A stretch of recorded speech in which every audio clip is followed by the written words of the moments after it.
Si on prend deux polygones réguliers et qu'on les fait sonner ensemble, on obtient ce qu'on appelle un polyrythme. Là par exemple, c'est le polyrythme 4 contre 3, mais il en existe plein d'autres.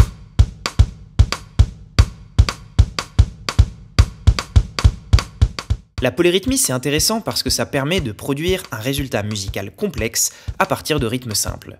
Donc c'est pas étonnant que beaucoup de musiciens utilisent la polyrythmie. Et il y a un chercheur qui s'est dit « Ok, la polyrythmie c'est super cool, donc comment on pourrait faire pour aller un peu plus loin et développer l'idée de jouer plusieurs rythmes en même temps ?» Pour faire ça, il a défini toute une nouvelle classe de rythmes, qu'il a appelé les rythmes équilibrés. Et dans cette vidéo, on va voir qu'est-ce que ça permet d'obtenir comme résultat musical.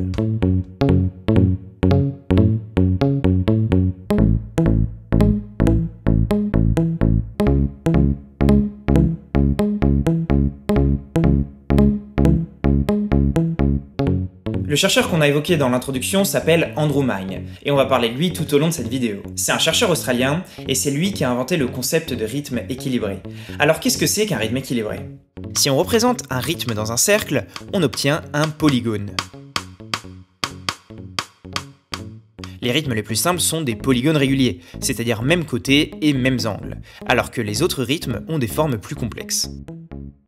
Ce qui est intéressant, c'est qu'en étudiant la forme du polygone, on va pouvoir mieux comprendre notre rythme. Par exemple, s'il approxime un polygone régulier, on dit que c'est un rythme euclidien. Et d'ailleurs, c'était une des premières vidéos que j'ai fait sur cette chaîne YouTube. Ce qu'il faut savoir, c'est qu'il existe plein d'autres propriétés.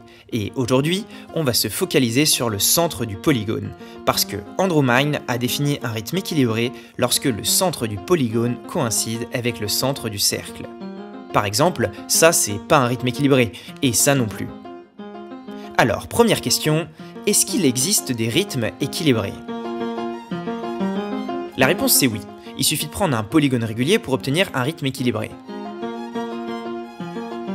Mais est-ce qu'il y en a d'autres? Donc deuxième question, est-ce qu'il existe des rythmes équilibrés qui ne sont pas des polygones réguliers? Je vous laisse y réfléchir une minute, le temps de faire un petit rappel sur la définition du centre d'un polygone. On appelle aussi ça le barycentre, ou le centre de masse, et c'est le point qui permet de tenir un objet en équilibre, d'où la notion de rythme équilibré. Alors pour revenir à notre question, est-ce qu'il existe des rythmes équilibrés qui ne sont pas des polygones réguliers? Il suffit de prendre deux fois le même polygone régulier et d'en décaler un très légèrement.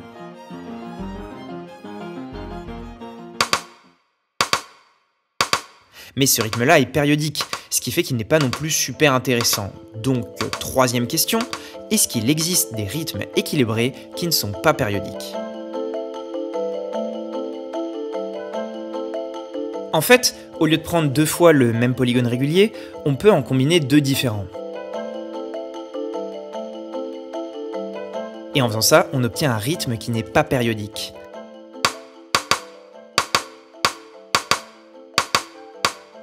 Ça c'est vrai parce que si les notes ne s'intersectent pas, la somme de deux rythmes équilibrés est un rythme équilibré.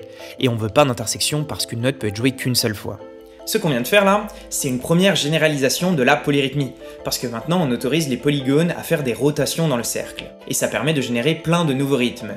Justement, on va les calculer ces rythmes. On va appeler n la subdivision du cercle, et pour n égale 2, 3, 4 ou 5, on a juste des rythmes périodiques, et il faut aller jusqu'à n égale 12 pour obtenir le premier rythme équilibré qui n'est pas périodique. Et d'ailleurs, on en a deux. Le premier, on peut le décomposer comme un triangle et un bipoint, et le deuxième comme un triangle et deux bipoints.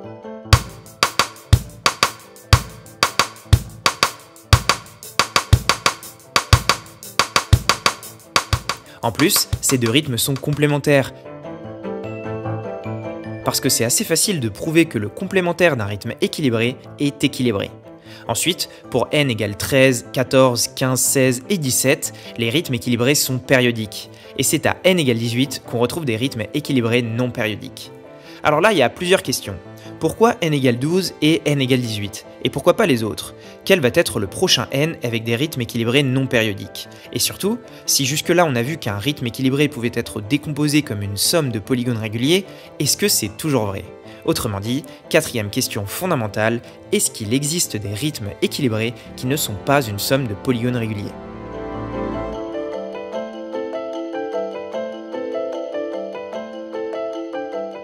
Alors, essayez d'y réfléchir et je vais vous donner la réponse dans quelques minutes, le temps de vous raconter une petite histoire. Nous sommes au début de l'année 2014 et c'est à cette époque que des chercheurs commencent à s'intéresser au rythme équilibré. Andrew Mine se dit, bon, un rythme équilibré c'est sûrement juste une somme de polygones régulières, rien d'extraordinaire. Sauf qu'un beau jour, un chercheur français nommé Emmanuel Amiot lui dit, en fait, pour n égale 30, il se passe quelque chose d'un peu bizarre. Ce rythme-là, je n'arrive pas à le décomposer comme une somme de polygones réguliers. Pourtant, pour n égale 31, 32, 33, 34, 35, il n'y a pas de problème. Mais pour n égale 30, il existe des rythmes équilibrés qui ne sont pas une somme de polygones réguliers. Ça permet de répondre à la question qu'on s'était posée avant, mais ça en amène plein d'autres. Déjà, pourquoi n égale 30 ? Et surtout, cinquième question, qui sont ces rythmes équilibrés qu'on ne peut pas décomposer comme une somme de polygones réguliers ? Alors voilà, au début de l'année 2014, on ne sait pas répondre à cette question. Mais un peu plus tard dans l'année, le 9 septembre 2014, Andrew Mine va à une conférence à Sydney et il rencontre le mathématicien David Bulger. Il lui présente ses polygones un peu mystérieux pour n égale 30 et David trouve ça génial. Il est complètement fasciné par ça. Et quelques jours plus tard, il revient vers Andrew avec une idée. Et en 2015, le premier article sur les rythmes équilibrés est publié à la conférence de mathématiques et musique, qu'on appelle aussi MCM. Dans cet article, on voit écrit la première définition d'un rythme équilibré. Et vous vous rappelez que pour n égale 12, on avait un rythme équilibré non périodique qu'on pouvait décomposer comme un triangle et un bipoint. On s'était demandé pourquoi n égale 12 et pas n égale 13 ou n égale 14. Il nous donne la réponse. Ça vient de la décomposition de 12 en produit de facteurs premiers. Parce que 12 égale 2 fois 2 fois 3. Donc puisqu'on a un 3, on peut mettre un triangle, puisqu'on a un 2, on peut mettre un bipoint, et le dernier 2 permet d'éviter les intersections, parce qu'avec n égale 6, ça marche pas. Dans l'article, il généralise le résultat. Si n est égal à au moins 3 nombres premiers, dont 2 sont différents, alors il existe des rythmes équilibrés non périodiques qui peuvent être décomposés comme une somme de polygones réguliers. Donc après 12, c'est 18, comme on l'avait vu, et après 18, c'est 20, 24, 28, et puis 30. Sauf qu'à 30, il se passe encore autre chose, car il y a certains rythmes mystérieux qui ne peuvent pas être décomposés comme une somme de polygones réguliers.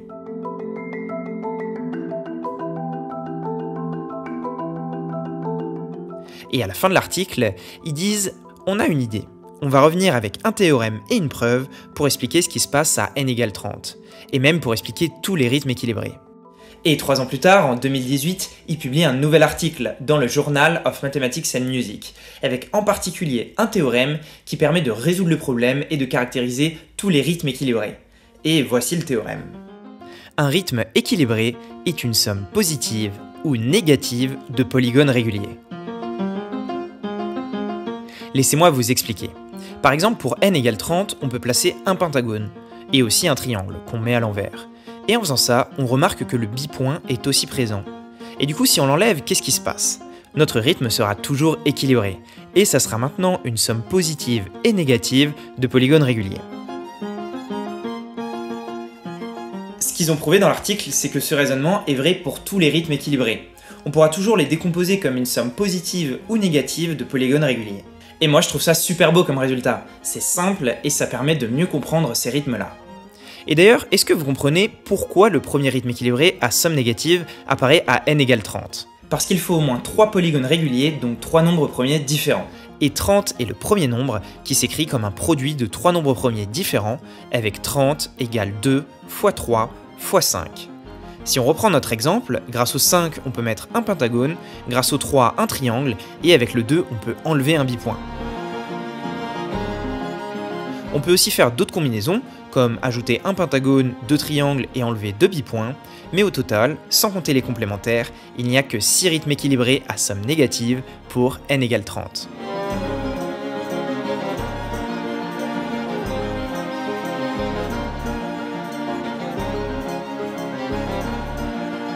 Ce qui est super avec ces rythmes-là, c'est qu'on vient d'obtenir une deuxième généralisation de la polyrythmie.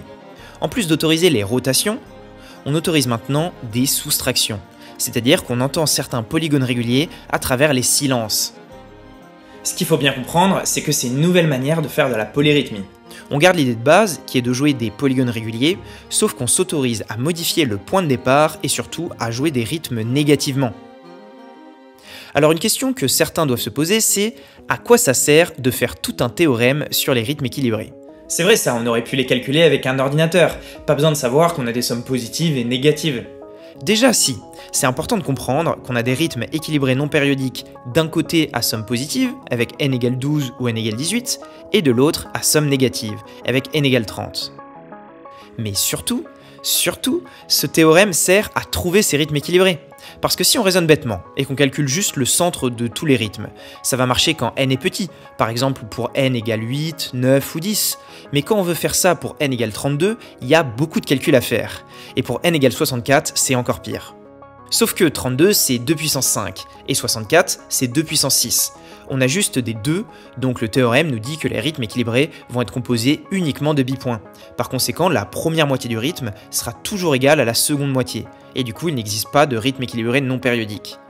Pas besoin de faire le calcul. Et en plus, on sait où chercher les rythmes équilibrés non périodiques. Parce qu'il faut que n soit égal à 3 nombres premiers différents. D'ailleurs, les prochains rythmes équilibrés à somme négative se trouvent pour n égale 42, et il y en a 18 au total.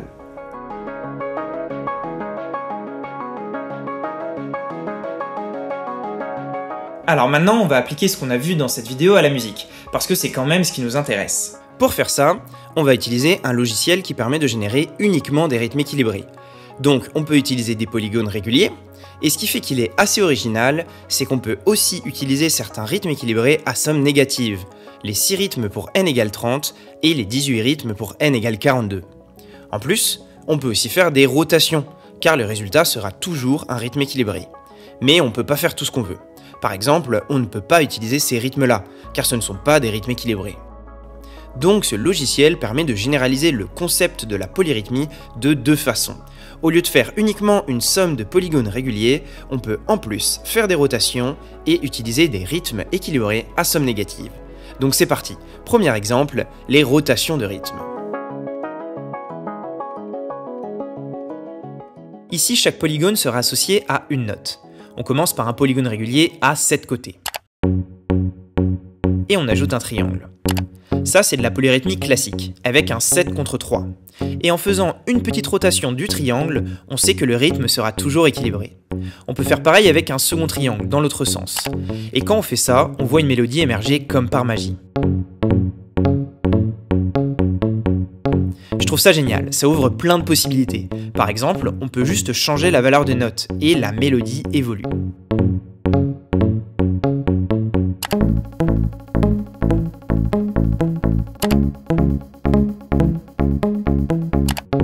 Ce qui est intéressant, c'est qu'on n'a pas l'impression d'entendre un 7 contre 3.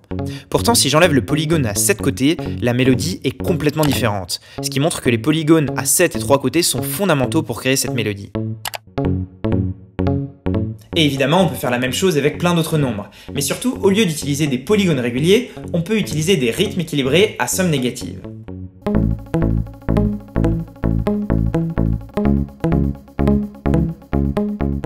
On va partir de l'exemple le plus simple, qui est un pentagone plus un triangle moins un bipoint. On sait que ce rythme est équilibré, donc on va l'utiliser. On fait une rotation, on en met un autre, on ajoute 2 bipoints, puis 2 triangles, et comme tout à l'heure, on voit une mélodie émerger.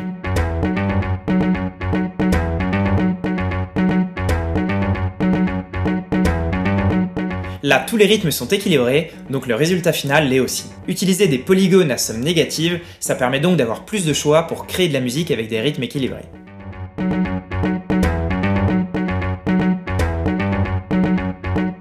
Vous vous demandez sûrement ce que j'utilise comme logiciel pour faire tout ça. C'est Chronomorph, un logiciel complètement gratuit qui a développé Andromine pour faire de la musique en utilisant des rythmes équilibrés. Le lien est dans la description de la vidéo. Et si vous voulez essayer, je vous conseille vraiment d'aller y faire un tour parce qu'il a fait un super boulot. L'histoire aurait pu s'arrêter là. Un chercheur qui développe une théorie pour répondre à une question scientifique. Sauf qu'en 2020, Béatrice Dillon a déclaré avoir utilisé Chronomorph pour réaliser son nouvel album Workaround, qui a d'ailleurs plutôt bien marché. Et en 2022, Deru est même allé jusqu'à modifier Chronomorph pour avoir sa propre version, et faire l'album We Will Live On. Donc, même si c'est super récent, il y a déjà des artistes qui ont utilisé Chronomorph, Et on peut se demander pourquoi. C'est vrai ça. Pourquoi utiliser Chronomorph? Parce que ce qu'on fait dans Chronomorph, on peut aussi le faire avec des logiciels plus standards que tout le monde connaît. Sauf que dans Chronomorph, on est obligé de faire des rythmes équilibrés. On peut pas faire autre chose. Donc il y a une contrainte très forte. Et dans l'art, la contrainte, c'est un outil qui permet d'être plus créatif. Il suffit de penser à Steve Reich, qui a eu la contrainte de travailler avec des motifs très simples, et qui a développé le déphasage pour créer plein d'autres motifs musicaux. Ou à Meshuggah, qui ont eu la contrainte d'avoir des sections musicales qui durent 8 ou 16 mesures de 4 temps, et qui ont développé la règle du réalignement forcé. Alors, si vous aussi, vous voulez faire de la musique autrement, je vous propose d'aller utiliser le site du Cercle Rythmique, que j'ai fait, et qui permet de générer des rythmes en utilisant la représentation circulaire. C'est gratuit, on peut exporter le rythme en MIDI, et dans quelques mois je ferai une vidéo qui analyse les meilleures compositions qui ont été faites avec ce site pour vous forcer à faire de la musique avec la contrainte de travailler avec le cercle.